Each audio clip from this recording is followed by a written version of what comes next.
Assalamualaikum warahmatullahi wabarakatuh. Perkenalkan, saya Yunita Petarani, mahasiswa Universitas Muhammadiyah Luwuk Banggai, Fakultas Keguruan dan Ilmu Pendidikan, tepatnya di program studi Pendidikan Biologi, dengan NPM 25083021. Di sini, saya akan menjelaskan tentang tahapan pembentukan ATP pada karbohidrat sebagai tugas mata kuliah Biologi Umum dengan dosen pengampu Bapak Muhammad Fahri Haruna, SPD MPD. Baik, tanpa berlama-lama, mari kita simak pembahasannya. Nah, sebelum masuk pada tahapan pembentukan ATP, kita akan membahas tentang metabolisme. Jadi, metabolisme merupakan serangkaian peristiwa atau reaksi-reaksi kimia yang berlangsung dalam sel makhluk hidup. Metabolisme juga merupakan aktivitas hidup yang selalu terjadi pada setiap sel hidup. Melalui proses metabolisme, makanan yang dimakan dapat diubah menjadi energi untuk kelangsungan hidup. Di dalam tubuh, makanan mengalami serangkaian perombakan melalui berbagai reaksi kimia sehingga membebaskan energi yang dikandungnya, yaitu berupa molekul adenosin trifosfat atau ATP. Metabolisme dapat dibedakan menjadi dua, yaitu katabolisme dan anabolisme. Di sini, saya akan menjelaskan tentang katabolisme. Katabolisme atau disebut juga desimilasi merupakan rangkaian reaksi kimia yang berkaitan dengan proses pembongkaran, penguraian, atau pemecahan molekul senyawa kompleks menjadi molekul atau senyawa yang lebih sederhana dengan bantuan enzim. Penguraian senyawa ini menghasilkan atau melepaskan energi berupa ATP yang tersimpan pada molekul dan biasanya digunakan organisme untuk beraktivitas. Katabolisme menjadi dua fungsi, yaitu menyediakan bahan baku untuk sintesis molekul lain dan menyediakan energi kimia yang dibutuhkan untuk melakukan aktivitas sel. Contoh katabolisme adalah respirasi. Berdasarkan kebutuhan akan oksigen, katabolisme dibagi menjadi dua, yaitu yang pertama, respirasi aerob adalah respirasi yang membutuhkan oksigen bebas dari udara untuk menghasilkan energi. Yang kedua, ada respirasi anaerob, adalah respirasi yang tidak membutuhkan oksigen untuk menghasilkan energi. Di sini, kita akan membahas tentang respirasi aerob. Respirasi aerob adalah respirasi yang membutuhkan oksigen bebas dari udara untuk menghasilkan energi. Contoh respirasi aerob adalah respirasi sel. Respirasi bertujuan menghasilkan energi dari sumber nutrisi yang dimiliki. Nah, respirasi aerob dapat dibedakan menjadi 4 tahap. Yang pertama ada glikolisis, yang kedua ada dekarboksilasi oksidatif, yang ketiga ada siklus Krebs, dan keempat ada transport elektron. Mari kita bahas satu persatu.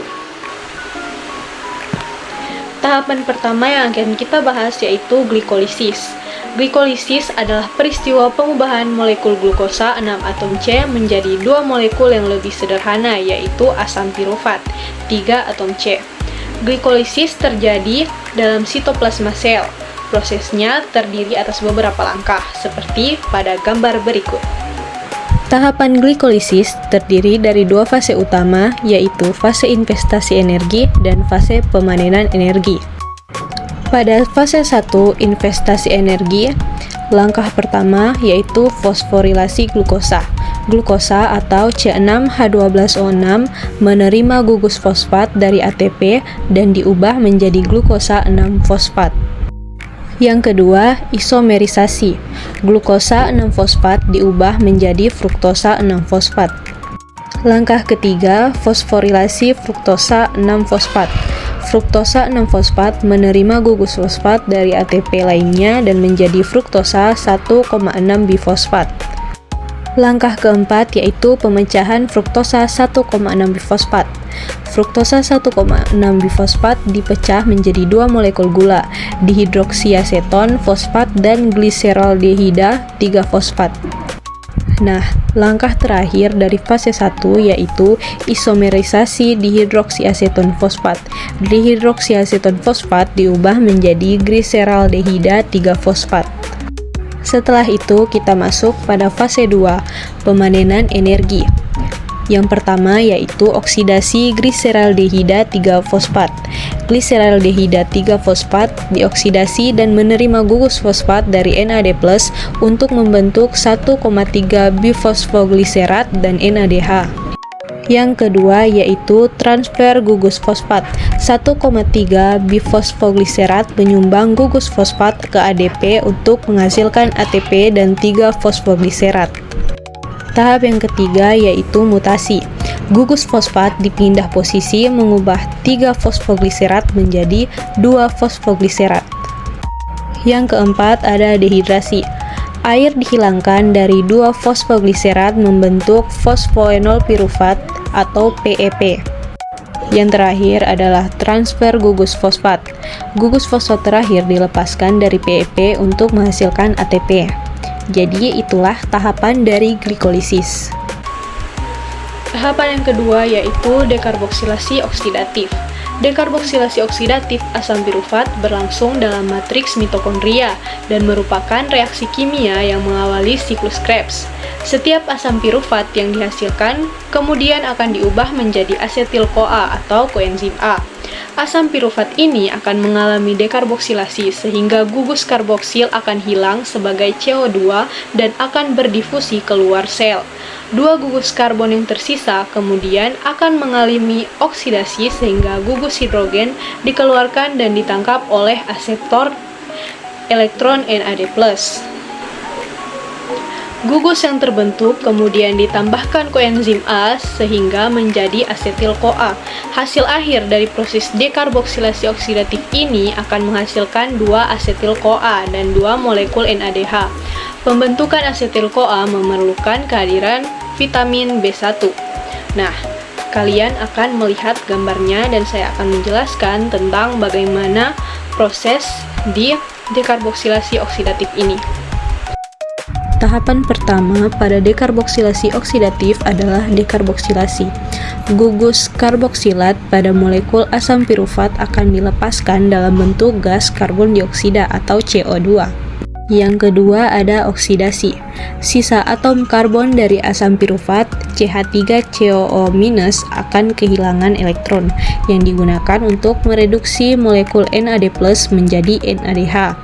Molekul NADH ini akan membawa elektron berenergi tinggi ke rantai transport elektron di tahap selanjutnya. Yang ketiga ada pengikatan dengan koenzim A. Sisa 2 atom karbon yang telah teroksidasi akan berikatan dengan koenzim A atau CoA, membentuk asetil-CoA. Tahapan terakhir yaitu produk. Hasil akhir dari dekarboksilasi oksidatif adalah asetil-CoA, CO2, dan NADH. Karena dari satu molekul glukosa menghasilkan 2 molekul pirufat, maka proses ini menghasilkan 2 molekul asetil-CoA, 2 molekul CO2, dan 2 molekul NADH.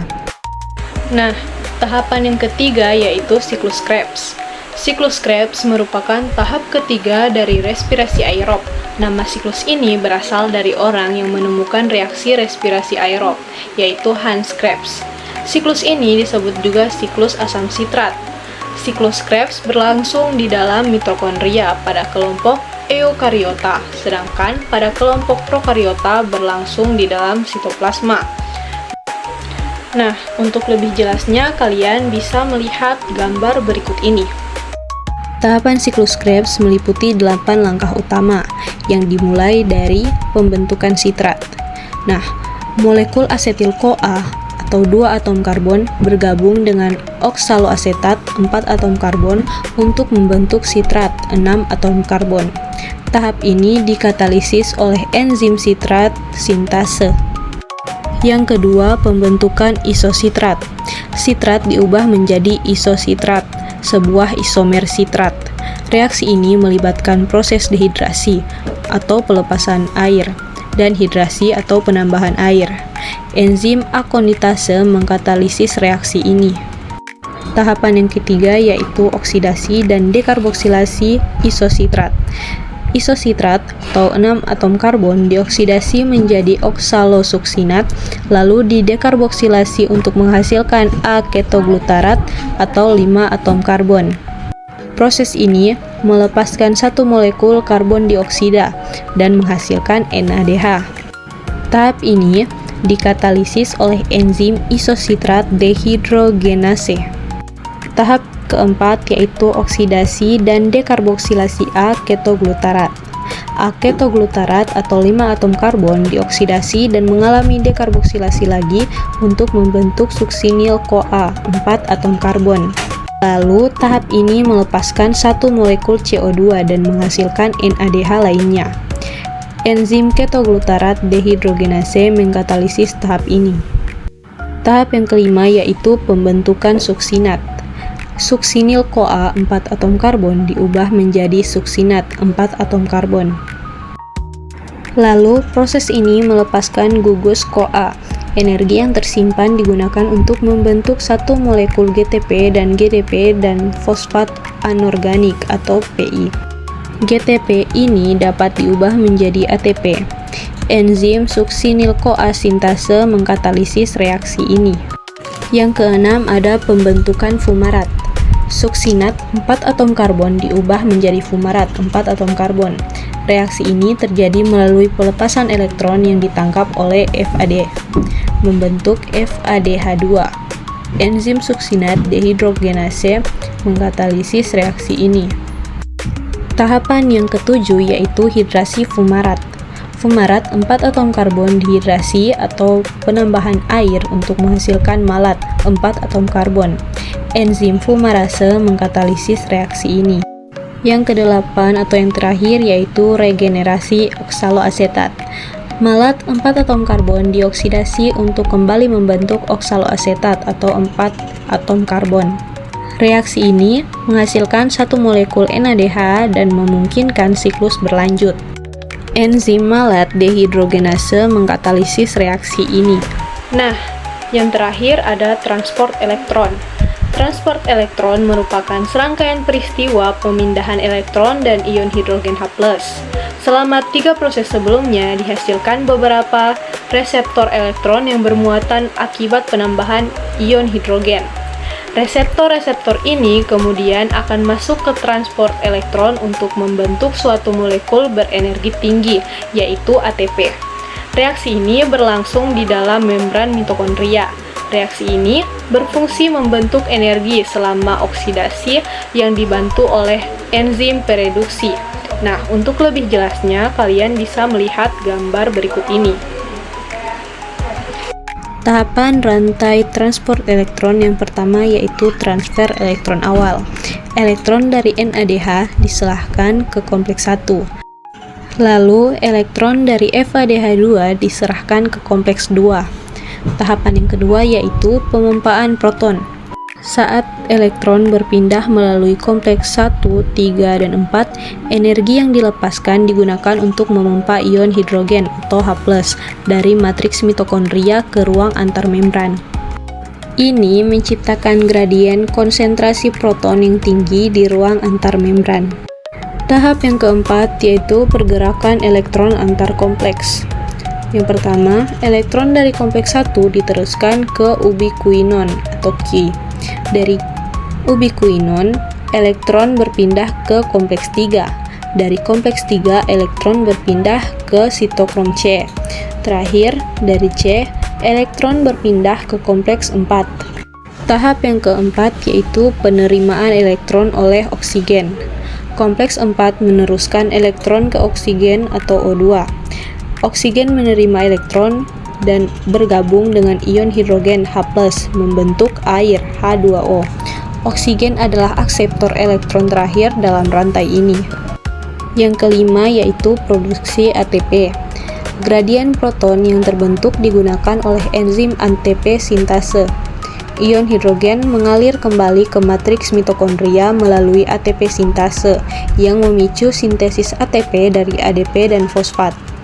Proses ini adalah tahap terakhir respirasi aerob yang menghasilkan sebagian besar ATP seluler dari 10 NADH dan 2 FADH2 yang dihasilkan dari glikolisis, dekarboksilasi oksidatif, dan siklus Krebs dapat dihasilkan sekitar 34 ATP dan beberapa molekul air. Bisa dilihat di sini ada tabel total jumlah ATP. Tahapan glikolisis mempunyai 2 ATP yang dibentuk. di dekarboksilasi oksidatif tidak ada ATP yang dibentuk.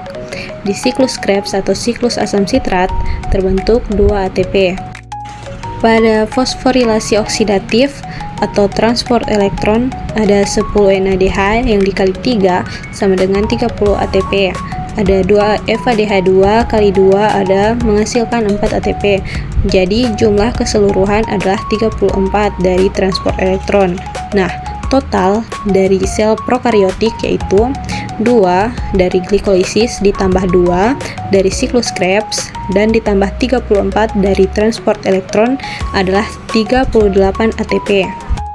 Di sel eukaryotik 2 dari glikolisis ditambah 2 dari siklus Krebs dan ditambahkan 34 dari fosforilasi oksidatif atau transport elektron dikurangi 2 yang digunakan untuk memindahkan 2 NADH dari sitoplasma ke matriks mitokondria.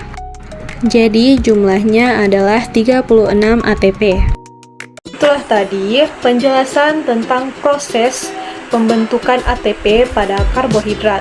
Terima kasih karena telah menonton video kali ini. Semoga bermanfaat. Lebih dan kurangnya saya mohon maaf. Wabillahi taufiq wal hidayah. Wassalamualaikum warahmatullahi wabarakatuh. Bye-bye.